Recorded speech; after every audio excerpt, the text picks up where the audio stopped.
നെഹ്റുജി ഉളനാടിന് വേണ്ടിയിട്ട്. അതുപോലെ തന്നെ എടപ്പാൾ മലപ്പുറത്ത് നിന്ന് തികഞ്ഞ താരം മുബാരക് മത്സരിക്കുന്ന സോണി പറവൂരിന് വേണ്ടി ഒരു മലപ്പുറം ജില്ലക്കാരൻ സോണിക്കൊപ്പം. അങ്ങനെ ഏതാണ്ട് കോട്ടയം, എറണാകുളം, മലപ്പുറം ജില്ലകളിലെ സമ്മിശ്ര മത്സരങ്ങൾ നടക്കുന്നു. ടീമുകൾ തയ്യാറാവുക, മത്സരം ആരംഭിക്കും.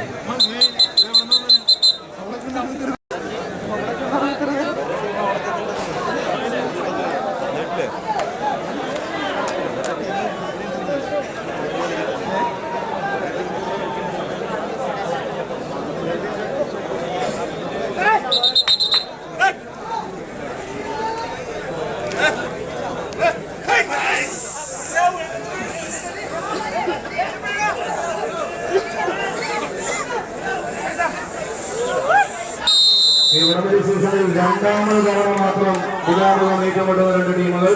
പെരുമ്പാവൂർ മണ്ണൂരിൽ സംഘടിപ്പിച്ച മറ്റൊരു 435ന്റെ ലൂസേഴ്സ് സ്കൂൾ ഫൈനൽ മത്സരത്തിൽ പരസ്പരം ഏറ്റുമുട്ടി പിരിഞ്ഞതാണ്. അവിടെ സോണി പറവൂരിന് 3ാം സ്ഥാനത്തേക്ക് പിന്തള്ളി അവിടെ ചാമ്പ്യൻ പട്ടവുമായിട്ട് മടങ്ങിയ ടീമാണ് നെഹ്റുജി ഉളനാട്. ഒരു വശം വിജയ് ഉളനാട്, ജിമ്മി എന്നിവരെല്ലാം മത്സരിക്കുന്നു. മറുവശത്ത് ജെയിംസ് പറവൂര്, ജോഷി പറവൂരിൻ സംഘവും മത്സരാർത്ഥികൾ സോണി പറവൂരിന് വേണ്ടിയിട്ട്.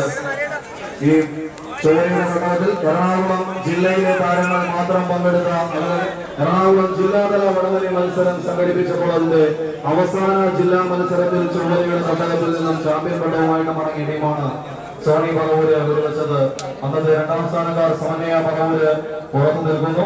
അന്ന് ഈ മത്സരവേദിയിൽ കസേരയ്ക്ക് അരികിൽ ഇരുന്നുകൊണ്ട് മത്സരം വീക്ഷിച്ച മത്സരാർത്ഥി വിജയ് ഉളനാട് ഇന്ന് നെഹ്റുജിക്ക് വേണ്ടിയിട്ട് ഇവിടെ മത്സരിക്കുന്നു. നീല കലർന്ന ജേഴ്സിയില്.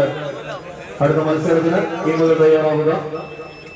Saint Joseph school committee Chalakudy, 7 star Marygiri, മഞ്ഞ പ്രാന്തമാരി ടീമുകൾ മത്സരത്തിന് തയ്യാറാവുക.